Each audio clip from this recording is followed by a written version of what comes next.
नमस्कार दोस्तों, स्वागत है आप सबका हमारे इस चैनल पे। आज की इस वीडियो के अंतर्गत हम लोग पढ़ने वाले हैं संविधान में किए गए कुछ प्रमुख संशोधनों के बारे में। ये काफ़ी इंपॉर्टेंट पॉलिटी का चैप्टर है जिसको हम लोगों को ध्यान से पढ़ना है, ठीक है। और क्योंकि यहाँ से क्वेश्चन पूछे ही जाते हैं, ये क्वेश्चन हमेशा किसी भी पेपर में पूछा जाता है। एसएससी का तो फेवरेट इंपॉर्टेंट चैप्टर है, तो इसको ध्यान से पढ़ेंगे। जिन लोग पहली बार चैनल पर विजिट किए हैं उनको बता दूँ कि हम लोग अभी पढ़ रहे हैं क्या, पॉलिटी। इससे पहले हम लोग हिस्ट्री पढ़ चुके हैं। तो अगर आपने हिस्ट्री नहीं पढ़ा है तो उसका जो है महा मैराथन क्लास है 11 घंटे के आसपास की, तो आप उसको भी पढ़ लीजिएगा, यानी कि देख लीजिएगा। उसकी भी वीडियो की लिंक इस डिस्क्रिप्शन में मिल जाएगी, ठीक है। आगे देखते हैं, हम लोग पढ़ना शुरू करते हैं। संविधान के अंतर्गत किए गए प्रमुख संशोधनों के बारे में बात करते हैं। देखिए, पहला संशोधन कब किया गया था। देखिए, पहले क्वेश्चन तो यहाँ से ये पूछा जाता है कि संविधान में संशोधन करने जाने की जो प्रक्रिया है कौन से देश से ली गई है। तो दक्षिण अफ्रीका के संविधान से लिया गया है। हमारे देश के अंतर्गत, हमारे संविधान के अंतर्गत अंगीकृत किया गया है दक्षिण अफ्रीका देश के संविधान से संशोधन की प्रक्रिया। और आर्टिकल 368 के तहत हमारे संविधान के अंतर्गत संशोधन किया जाता है। ये आर्टिकल 368 के अंतर्गत संविधान संशोधन किया जाता है, जो कि भाग 20 के अंतर्गत है, ठीक है। पढ़ना शुरू करते हैं। पहला संविधान संशोधन कब किया गया था? 1951 में। इसके माध्यम से स्वतंत्रता, समानता एवं संपत्ति से संबंधित मौलिक अधिकारों को लागू किए जाने संबंधी कुछ व्यवहारिक कठिनाइयों को दूर करने का प्रयास किया गया पहले संविधान संशोधन 1951 में, ठीक है। भाषण अभिव्यक्ति के मूल अधिकारों पर इसमें उचित प्रबंध की व्यवस्था की गई। साथ ही इस संशोधन द्वारा संविधान में 9वीं अनुसूची को जोड़ा गया, जिसमें उल्लेखित कानून को सर्वोच्च न्यायालय के न्यायिक पुनरावलोकन की शक्तियों के अंतर्गत परीक्षा नहीं की जा सकती है। ये कुछ पॉइंट हैं, ज़्यादा डिटेल में नहीं जाना है। इसमें सिर्फ आपको इतना पॉइंट ध्यान रखना है, पहला संविधान संशोधन सब कब किया गया था? तो 1951 में पहला संविधान संशोधन किया गया था, ठीक है। बस इतना ही ध्यान रखना है। और सेकंड चीज़ याद रखनी है कि कौन से आर्टिकल के तहत संविधान संशोधन किया जाता है। तो 368 के तहत, जो कि दक्षिण अफ्रीका के संविधान से लिया गया है। समझ में आया क्या बात आपको? आगे देखते हैं। दूसरा संविधान संशोधन 1952 में किया गया। 51 में एक पहला, यानी कि देख सकते हैं यहाँ पे 1951 में एक लिखा हुआ है, 5(1), तो इससे याद रख सकते हैं पहला संविधान। और दूसरा संशोधन 5(2) है, तो 2 यहाँ लिखा हुआ है, तो 2 से रिलेट करके इसको याद रखेंगे, ठीक है। सभी जितने संशोधन हुए हैं सभी इंपॉर्टेंट नहीं है, कुछ ही इंपॉर्टेंट हैं। हम लोग उनको डिटेल में बात करेंगे, जो कि कई बार पूछे जाते हैं। मैं स्टार लगा के आपको अच्छे से बताऊंगा, तो आपको ज़्यादा टेंशन लेने की ज़रूरत नहीं है। बस आपको ध्यान से सुनने की ज़रूरत है। वीडियो को लास्ट तक देखना है, तभी आप उन क्वेश्चन को कर पाएंगे जो कि एग्जाम के अंतर्गत जनरली पूछे जाते हैं, ठीक है। लेकिन सुनना सभी को है, क्योंकि क्वेश्चन कुछ भी पूछा जा सकता है।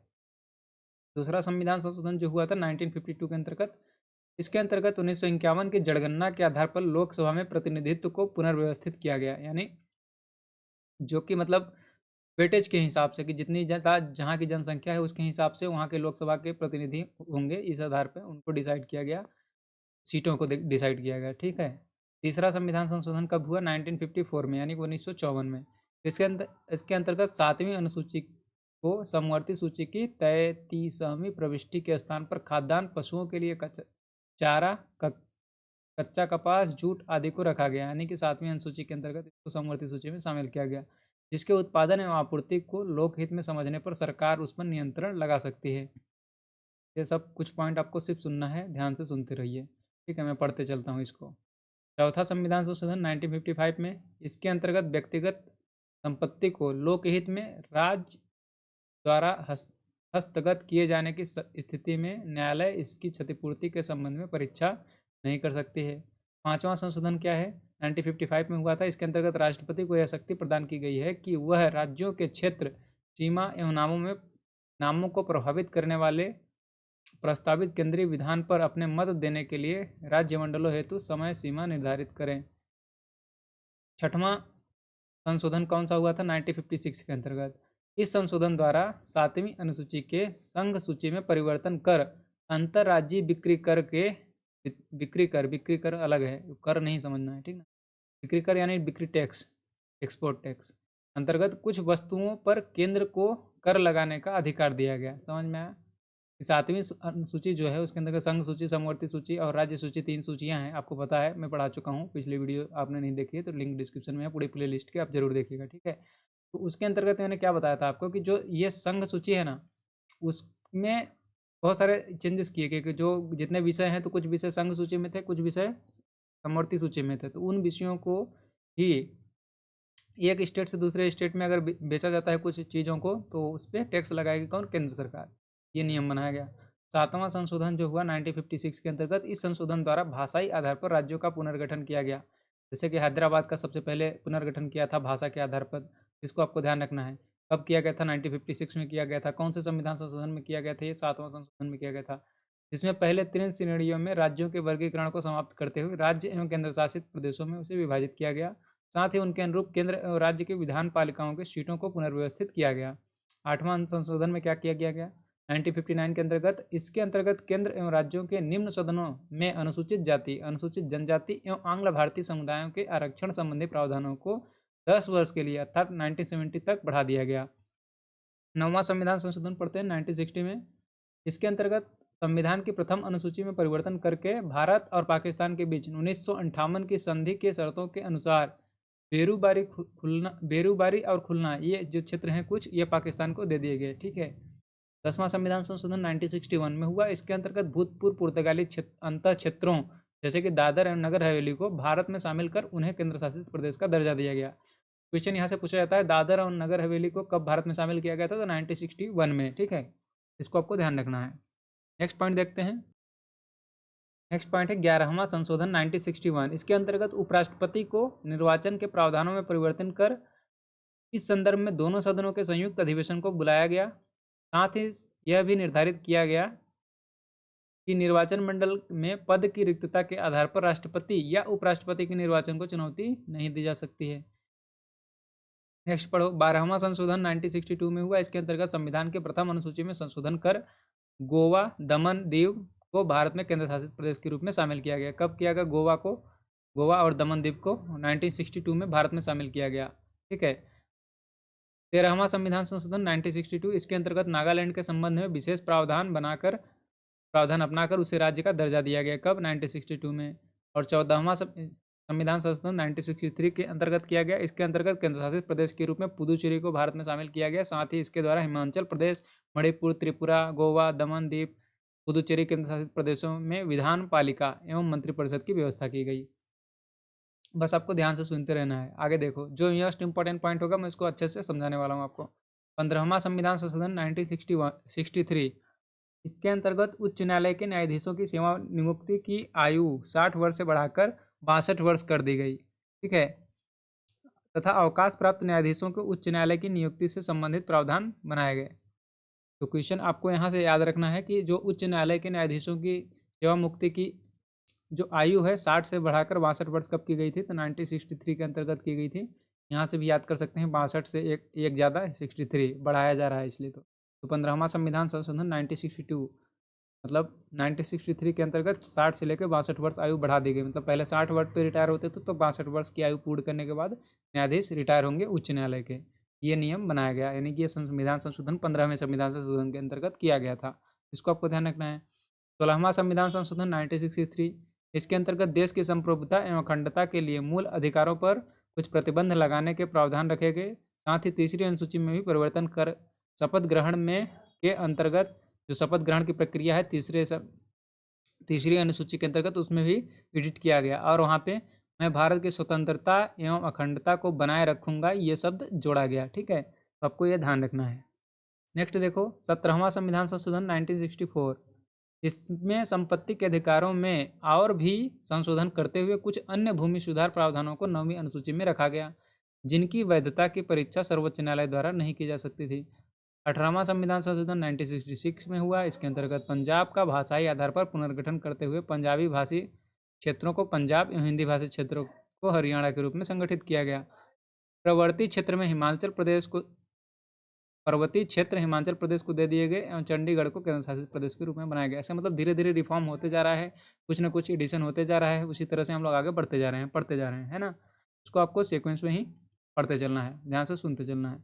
19वां संविधान संशोधन 1966 के अंतर्गत हुआ। इसके अंतर्गत चुनाव के अधिकारों में परिवर्तन किया गया एवं उच्च न्यायालयों को चुनाव याचिकाएं सुनने का अधिकार दिया गया।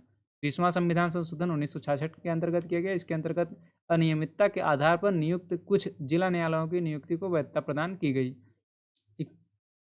21वां संविधान संशोधन 1967 में हुआ। इसके अंतर्गत सिंधी भाषा को संविधान की 8वीं अनुसूची के अंतर्गत 15वीं भाषा के रूप में शामिल किया गया। शुरू में जब कितनी भाषाएं थी संविधान के अंतर्गत, जब संविधान बनाया गया था तो 14 भाषाएं थी, ठीक है। तो सबसे पहले अलग से जोड़ी जाने वाली भाषा कौन थी? सिंधी भाषा थी। कौन से संविधान संशोधन के अंतर्गत जोड़ी गई थी? तो 61वें संविधान संशोधन के अंतर्गत सिंधी भाषा को जोड़ा गया संविधान के अंतर्गत। तो इसको आपको ध्यान रखना है, कई बार यहाँ से क्वेश्चन पूछा जाता है, ठीक है। बस बाकी को आपको सुनना है। नेक्स्ट देखो, फिर से रिपीट कर दे रहा हूँ, 21वां संविधान संशोधन के अंतर्गत सिंधी को 8वीं अनुसूची के अंतर्गत जोड़ा गया, सिंधी भाषा को, ठीक ना। उस तो पहले 14 थी, तो इसको सिंधी को जोड़े जाने के बाद से 15 भाषा बन गई हमारे संविधान के अंतर्गत 8वीं अनुसूची में, है ना। और देखो 22वां संविधान संशोधन 1969 के अंतर्गत हुआ। इसके अंतर्गत असम से अलग करके एक नया राज्य मेघालय को बनाया गया। और 23वां संविधान संशोधन भी हुआ। इसके अंतर्गत विधान पालिकाओं में अनुसूचित जाति और अनुसूचित जनजातियों के आरक्षण एवं आंग्ल भारतीय समुदाय के लोगों को मनोनयन और 10 वर्षों के लिए बढ़ा दिया गया, ठीक है। यहाँ पे देखिए 10 वर्ष के लिए बढ़ाया गया था, फिर से 10 वर्ष के लिए बढ़ा दिया गया। आगे देखो 24वां संविधान संशोधन सन 1971 में हुआ। इस संशोधन के अंतर्गत संसद की इस शक्ति को स्पष्ट किया गया कि वह संविधान के किसी भी भाग को, जिसमें भाग 3 के अंतर्गत आने वाले मूल अधिकार भी हैं, संशोधित कर सकती है। साथ ही यह भी निर्धारित किया गया कि संशोधन संबंधी विधेयक जब दोनों सदनों में पारित होकर राष्ट्रपति के समक्ष जाएगा तो इस पर राष्ट्रपति द्वारा सम्मति दिए जाना बाध्यकारी होगा, यानी कि राष्ट्रपति को साइन करना ही होगा। 25वां संविधान संशोधन, इसको हम लोग स्पीड में इसलिए पढ़ रहे हैं क्योंकि हम लोग बाकी सब डिटेल पूरे पहले से ही पढ़ चुके हैं, ये लास्ट ही चल रहा है, ठीक है ना। तो इसको अपन इस तरह से स्पीड में ही पढ़ेंगे और जो पॉइंट इंपॉर्टेंट होंगे उसको हम लोग ध्यान से देखेंगे, है ना। ये बस आपको बेसिक है, इनको मतलब क्वेश्चन एग्जाम में बिल्कुल नहीं पूछे जाते हैं, कभी नहीं आया आज तक। बस आपको ध्यान से सुनना है कि अगर आ जाता है तो बेसिक तो आपको पता ही होना चाहिए, है ना। तो इस हिसाब से हम लोग पढ़ रहे हैं। 25वां संविधान संशोधन 1971 के अंतर्गत किया गया। संपत्ति के मूल अधिकार में कटौती की गई। इसके अंतर्गत अनुच्छेद 39 ख या ग में वर्णित निदेशक तत्वों को प्रभावी करने के लिए बनाई गई किसी भी विधि को अनुच्छेद 14 और 19 और 31 द्वारा अनिश्चित अधिकारों के उल्लंघन के आधार पर चुनौती नहीं दी जा सकती। 26वां संविधान संशोधन फिर 1971 में हुआ। इसके अंतर्गत भूतपूर्व देशी राज्यों के शासकों की विशेष उपाधियां उनके प्रीवी पर्स को समाप्त कर दिया गया। जो भारत के आज़ाद होने से पहले जो राजा थे उनकी उपाधियों को समाप्त कर दिया गया। सिंपल सा पॉइंट ये है। आगे देखो 27वां संविधान संशोधन 1971 में भी हुआ। इसके अंतर्गत मिजोरम एवं अरुणाचल प्रदेश को केंद्र शासित प्रदेशों के रूप में स्थापित किया गया। 29वां संविधान संशोधन 1972, इसके अंतर्गत केरल भू सुधार संशोधन अधिनियम 1969 तथा केरल भू सुधार संशोधन अधिनियम 1971 को संविधान की 9वीं अनुसूची में रख दिया गया, जिससे इसकी संवैधानिक वैधता को न्यायालय में चुनौती नहीं दी जा सके। संवैधानिक वैधता को न्यायालय में चुनौती न दी जा सके, ठीक है। 31वां संविधान संशोधन 1971 के अंतर्गत हुआ। इसके द्वारा लोकसभा के सदस्यों की संख्या 525 से 545 कर दी गई बढ़ा करके, और केंद्र शासित प्रदेशों का प्रतिनिधित्व 25 से घटा करके 20 कर दिया गया, है ना। नेक्स्ट पॉइंट देखो 32वां संविधान संशोधन 1974 में हुआ। इसके द्वारा संसद एवं विधान पालिकाओं के सदस्यों द्वारा दबाव में या जबरदस्ती किए जाने पर इस्तीफा देना अवैध घोषित किया गया। अध्यक्ष को यह अधिकार दिया गया है कि वह सिर्फ स्वेच्छा से दिए जाने गए और उचित त्याग पत्र को ही स्वीकार करें। लोकसभा के अध्यक्ष होते हैं, उनकी बात हो रही है। 34वां संविधान संशोधन 1974, इसके अंतर्गत विभिन्न राज्यों द्वारा पारित 20 भू सुधार अधिनियमों को 9वीं अनुसूची में प्रवेश करते हुए उन्हें न्यायालय द्वारा संवैधानिक वैधता को परीक्षण से मुक्त कर दिया गया। 35वां संविधान संशोधन सन 1964, इसके अंतर्गत सिक्किम को आरक्षित राज्यों का दर्जा समाप्त करके उसे संबंध राज्य के रूप में दर्जा किया गया। यानी सिक्किम को पूर्ण राज्य का दर्जा कब मिला था? 1974 में। ये आपको ध्यान रखना, सिक्किम को पूर्ण राज्य का दर्जा 1974 में मिला था 35वें संविधान संशोधन के अंतर्गत।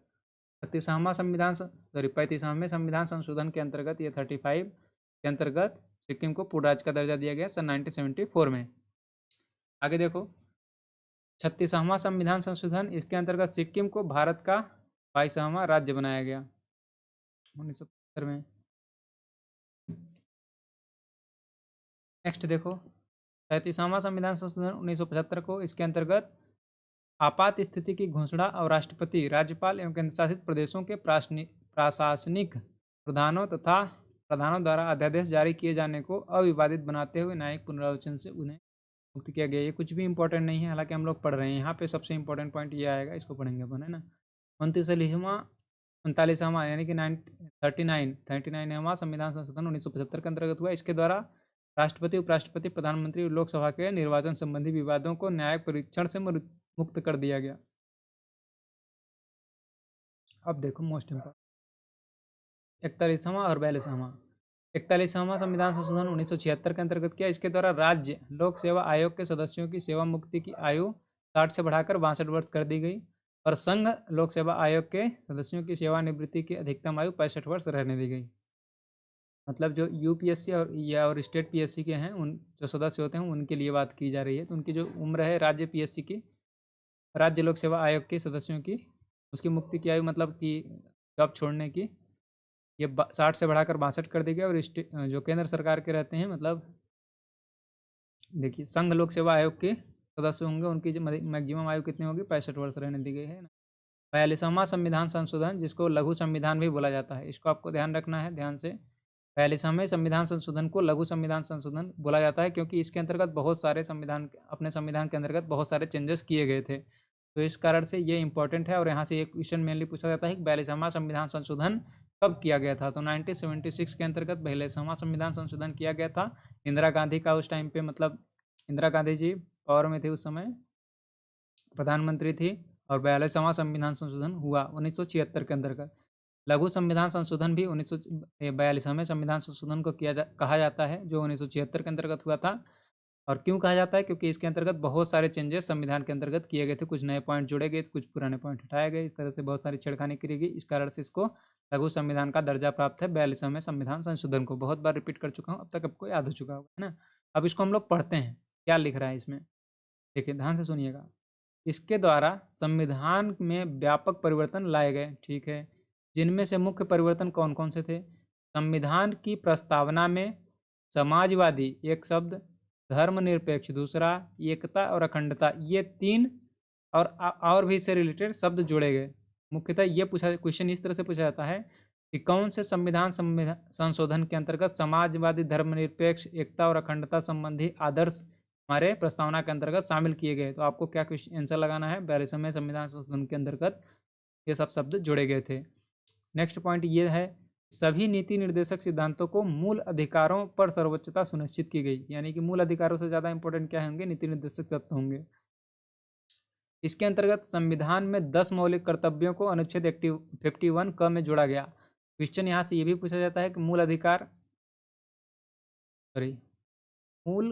मौलिक कर्तव्यों को 1951 क में जोड़ा गया। तो मौलिक कर्तव्य कौन से आर्टिकल के अंतर्गत है, तो 51 क के अंतर्गत है, जो कि भाग 4 के अंतर्गत क में आता है।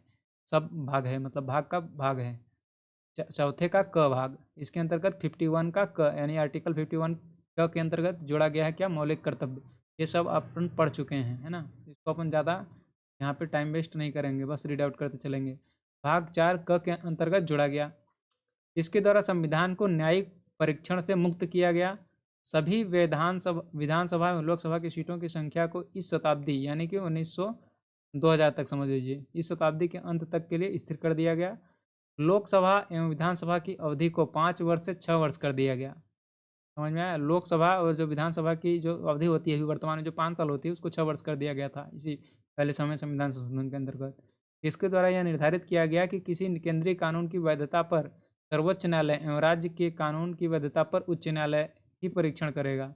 साथ ही यह भी निर्धारित किया गया कि किसी भी संवैधानिक वैधता के प्रश्न पर 5 से अधिक न्यायाधीशों की बेंच द्वारा 2/3 बहुमत से निर्णय दिया जाना चाहिए, और यदि न्यायाधीशों की संख्या 5 तक हो तो निर्णय सर्वसम्मत से होना चाहिए। इसके द्वारा वन संपदा, शिक्षा, जनसंख्या नियंत्रण आदि विषयों को राज्य सूची से समवर्ती सूची में ट्रांसफर कर दिया गया। और इसके अंतर्गत निर्धारित किया गया कि राष्ट्रपति, मंत्रिपरिषद एवं उनके मुख्य प्रधानमंत्री की सलाह के अनुसार ही कार्य करेंगे।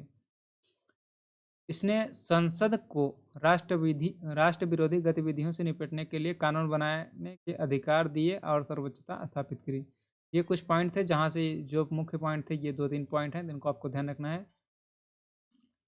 एक तो ये आपको ध्यान रखना है कि समाजवादी, धर्मनिरपेक्ष, एकता, अखंडता संबंधी आदर्श जुड़े गए। और ये पॉइंट ध्यान रखना है कि इसके अंतर्गत मौलिक कर्तव्यों को जोड़ा गया आर्टिकल 51 क के अंतर्गत। ठीक है, नेक्स्ट पॉइंट हम लोग देखते हैं 44वां संविधान संशोधन। 44वां संविधान संशोधन 1978, इसके अंतर्गत राष्ट्रीय आपात स्थिति लागू करने के लिए आंतरिक अशांति के स्थान पर सैन्य विद्रोह का आधार रखा गया एवं आपात स्थिति संबंधी अन्य प्रावधान में परिवर्तन लाया गया, जिससे उनका दुरुपयोग न हो सके। किसका दुरुपयोग न हो सके? ये जो अपना राष्ट्रीय आपात का जो प्रावधान है इसका दुरुपयोग न किया जा सके, यानी कि सरकार अपने हिसाब से न लगा पाए। जब तक कि सैन्य विद्रोह नहीं होता है तब तक कि राष्ट्रीय आपातकाल नहीं लगाया जा सकता है। पहले ऐसे था कि मतलब आंतरिक अशांति के आधार पर ये इंदिरा गांधी जी ने आपातकाल लगा दिया था, तो उसके कारण से बाद में इसमें संशोधन किया गया 1978 के अंतर्गत कि आंतरिक अशांति के आधार पर नहीं लगेगा आपातकाल, आपातकाल लगेगा सैन्य विद्रोह होगा तभी। ठीक है, तो ये पॉइंट आपको ध्यान रखना है। इसके द्वारा संपत्ति के अधिकार को मौलिक अधिकारों से हटा करके विधिक यानी कि कानूनी अधिकारों की श्रेणी में रख दिया गया और लोकसभा तथा राज्य विधानसभाओं की अवधि 6 वर्ष से घटा करके पुनः 5 वर्ष कर दी गई। उच्चतम न्यायालय को राष्ट्रपति तथा उपराष्ट्रपति के निर्वाचन संबंधी विवादों को हल करने की अधिकारिता प्रदान की गई। कुछ इसमें मतलब जो पहले समाज संविधान संशोधन था तो कुछ गलत सलत संशोधन कर दिए गए थे जो कि सही नहीं था, तो उनको फिर से 44वें संविधान संशोधन के अंतर्गत फिर से हटा दिया गया। जैसे कि 5 से लेकर उसको 6 साल कर दिया गया था, तो 6 से पूरा वापस 5 साल कर दिया गया है ना। तो ये पॉइंट आपको ध्यान रखना है। नेक्स्ट देखो 50वां संविधान संशोधन 1984 के अंतर्गत, इसके द्वारा 33वें संविधान संशोधन कर सैन्य सेवाओं की पूरक सेवाओं में कार्य करने वालों के लिए आवश्यक सूचना एकत्रित करने, देश की संपत्ति की रक्षा करने और कानून तथा व्यवस्था से संबंधित दायित्व भी दिए गए। साथ ही इन सेवाओं द्वारा उचित कर्तव्य पालन हेतु संसद को कानून बनाने के अधिकार दिए गए। 52वां संविधान संशोधन यानी 52 संविधान संशोधन 1985 के अंतर्गत क्या संशोधन किए गए इसको देखते हैं। इस संशोधन के द्वारा राजनीतिक दल बदल पर अंकुश लगाने का लक्ष्य रखा गया। इसके अंतर्गत संसद या दल बदल से संबंधित जो अनुसूची है वो 10वीं अनुसूची है, इसको भी आपको ध्यान रखना है। और इसको देखते हैं आगे पढ़ते हैं इसमें क्या लिखा है। इसके अंतर्गत संसद या विधानमंडल के उन सदस्यों को अयोग्य घोषित कर दिया जाएगा जो उस दल को छोड़ते हैं जिसके चुनाव चिन्ह पर उन्होंने चुनाव लड़ा था। पर यदि किसी दल की संसदीय पार्टी के 1/3 सदस्य अलग दल बनाना चाहते हैं तो उन पर अयोग्यता लागू नहीं होगी। जैसे कि कोई भी अगर मान लीजिए किसी भी पार्टी से जिस पार्टी का चुनाव चिन्ह से लेके उसने चुनाव जीता है तो वो फिर किसी दूसरी पार्टी में जाना चाहता है तो वो नहीं जा सकता है, ये पॉइंट है।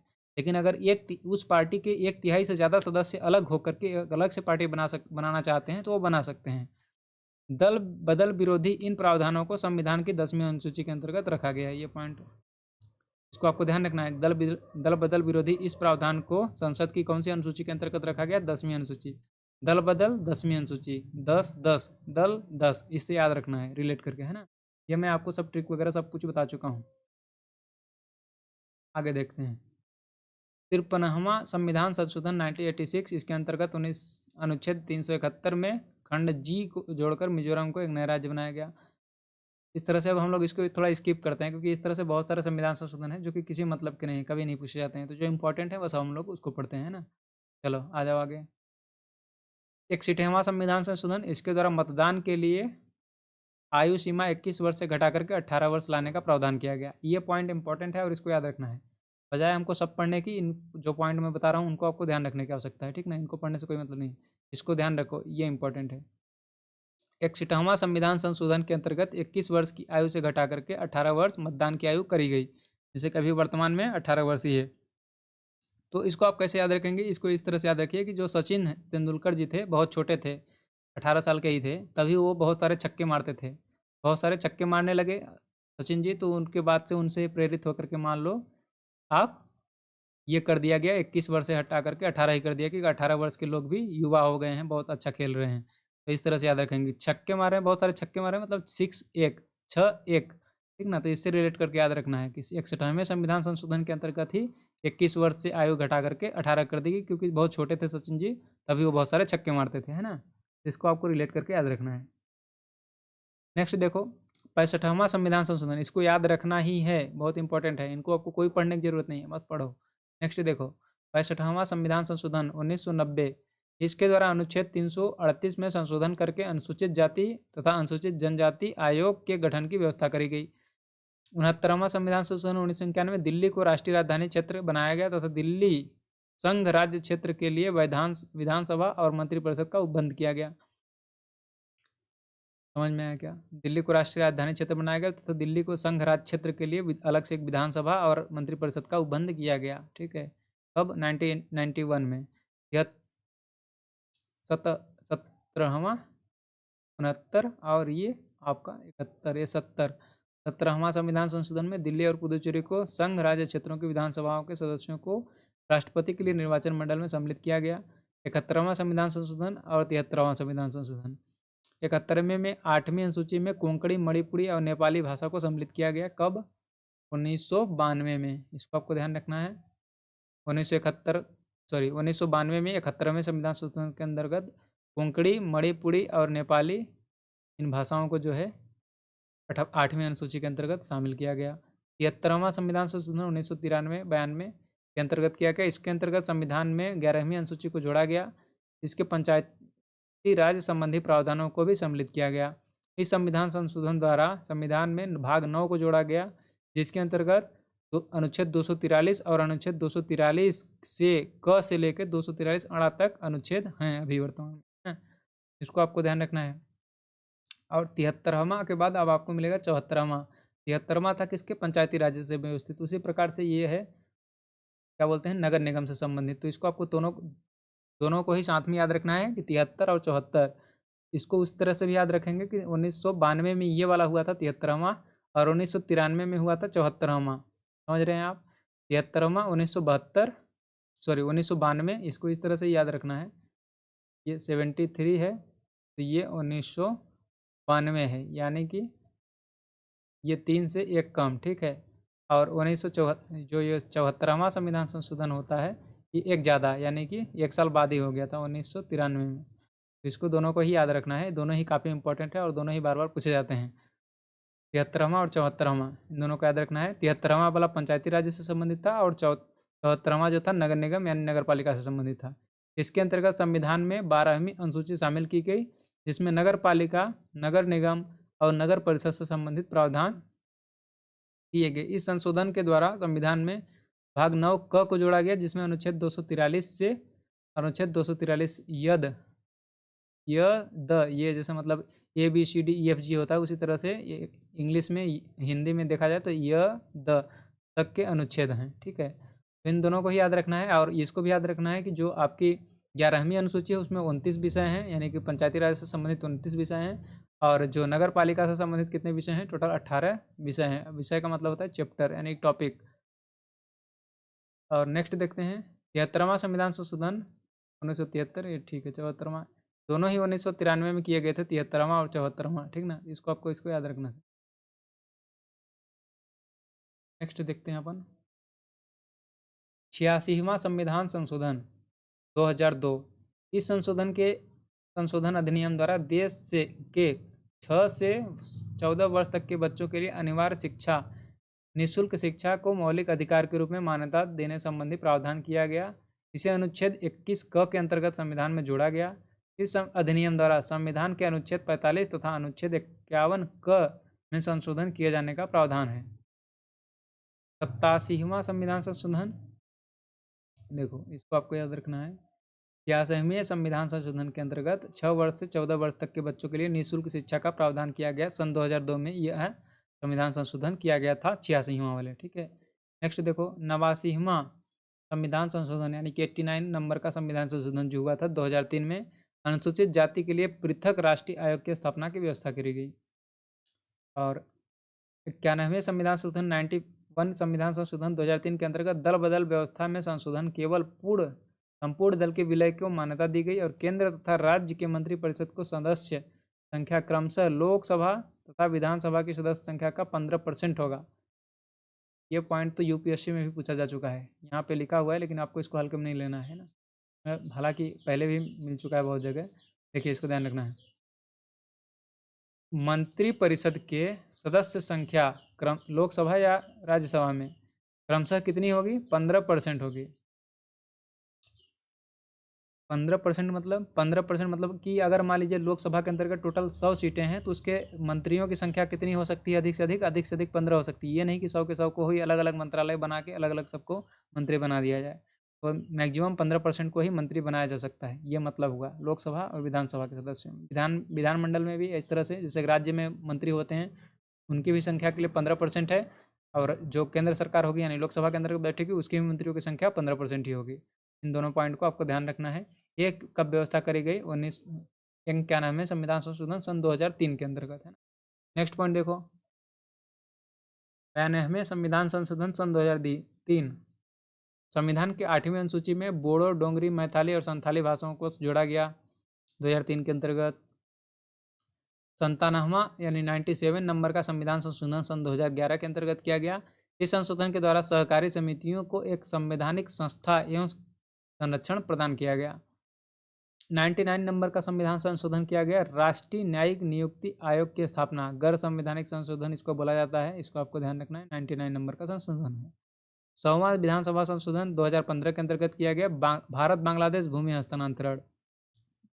ठीक है, भारत और बांग्लादेश के बीच में जो भूमि विवाद था उसको मतलब सॉल्व किया गया 2015 के अंतर्गत 100वां संविधान संशोधन करके। और मोस्ट इंपॉर्टेंट पॉइंट आपको इसको ध्यान रखना है, 101 नंबर का संविधान संशोधन कब किया गया? सन 2016 में। इसके अंतर्गत जीएसटी को लागू किया गया। जीएसटी विजय केलकर समिति की प्रशंसा पर आधारित है। ठीक है, विजय केलकर समिति की प्रशंसा पर आधारित बनाया गया था। गुड्स एंड सर्विस टैक्स जो अभी जीएसटी लगती है 2016 के अंतर्गत ही ये आई थी जीएसटी। इसको आपको तो पता भी होगा, अभी तक 2016 में आई थी। और इसको ध्यान रखना है कि 101वां संविधान संशोधन किया गया था इसके लिए, जीएसटी को लागू करने के लिए। नेक्स्ट पॉइंट है हमारा 102वां संविधान संशोधन 2018 के अंतर्गत। इस अधिनियम द्वारा संविधान में अनुच्छेद 338 ख को जोड़ते हुए राष्ट्रीय पिछड़ा वर्ग आयोग के गठन का प्रावधान किया गया। संघ एवं राज्य सरकार सामाजिक एवं शैक्षणिक रूप में पिछड़े वर्ग को प्रभावित करने वाले सभी नीतिगत मामलों को में आयोग से परामर्श करेगी। ईडब्ल्यूएस का 10% आरक्षण इसके अंतर्गत किया गया। किसके अंतर्गत? 103वां संविधान संशोधन के अंतर्गत 2019। इस संशोधन के माध्यम से संविधान में 2 अनुच्छेद 15(6) मतलब आर्टिकल 15(6) उसके अंतर्गत सब पॉइंट है। ठीक है, और 16(6) को जोड़ा गया। और इस संविधान संशोधन में संशोधन से पूर्व में आरक्षण सामाजिक व शैक्षणिक पिछड़ापन के आधार मानते हुए जातिगत आधार पर किया जाता रहा, किंतु इस संशोधन के द्वारा आर्थिक वंचना को भी पिछड़ेपन का आधार स्वीकार करते हुए 10% आरक्षण की व्यवस्था करी गई। इकोनॉमिकली वीकर सेक्शन यानी ईडब्ल्यूएस को आरक्षण दिया गया सन 2019 में 103वां संविधान संशोधन करके। और 104 नंबर का संविधान संशोधन सन 2019 में हुआ। इस संशोधन द्वारा संविधान के अनुच्छेद 334 क में संशोधन करते हुए लोकसभा एवं राज्यसभा की विधानसभाओं में अनुसूचित जातियों एवं अनुसूचित जनजातियों के लिए आरक्षण संबंधी प्रावधान को पुनः अगले 10 वर्ष के लिए बढ़ाते हुए इसे 25 जनवरी 2030 तक के लिए प्रभावी बना दिया गया। और एंग्लो इंडियन के जो प्रतिनिधित्व था उसको समाप्त कर दिया गया। समझ में आया? एंग्लो इंडियन का जो अलग से नियुक्त किया जाता था ये 2019 में समाप्त कर दिया गया 104वें संविधान संशोधन के अंतर्गत। और इसमें जो अभी क्या बोलते हैं अनुसूचित जाति और जनजाति का जो प्रतिनिधित्व था उस जो रिजर्व रहते था उनके लिए सीटें उनको 2030 तक के लिए एक्सटेंड कर दिया गया है। और लास्ट संविधान संशोधन अभी वर्तमान में 105वां नवीनतम संविधान संशोधन है जो कि पिछड़ा वर्ग से रिलेटेड है। राज्य द्वारा घोषित किया जाएगा कि कौन राज्य पिछड़ा वर्ग होगा कि नहीं होगा। तो ये कुछ संविधान संशोधन थे। हमारा यहाँ पे अभी पॉलिटी होती है ख़त्म। ठीक है, नेक्स्ट चैप्टर में आप कमेंट करके बताएंगे कि कौन सा पढ़ेंगे अपन, मतलब जियोग्राफी पढ़ेंगे या फिर साइंस पढ़ेंगे। अभी आरआरबी, एनटीपीसी और ग्रुप डी की ही वैकेंसी आने वाली है। मुझे लगता है कि आप साइंस पढ़ना चाहेंगे और आप कमेंट करिए कि कौन सा आप पढ़ना चाहेंगे। और तब तक इस तरह से हंसते रहिए, मुस्कुराते रहिए। वीडियो अच्छा लगा है तो अपने दोस्तों को शेयर करिए और लूसेंट को पूरी सीरीज़ को इसी चैनल पे देखने के लिए चैनल को सब्सक्राइब कर लीजिए। और अपने उन दोस्तों के साथ भी शेयर करिए जो लूसेंट पढ़ रहे हैं बट याद करने में काफ़ी कठिनाई हो रही है। ठीक है, तो मिलते हैं अपन नेक्स्ट वीडियो के अंतर्गत। तब तक के लिए इस तरह से बढ़िया हंसते रहिए, मुस्कुराते रहिए। थैंक्स फॉर वॉचिंग दोस्तों।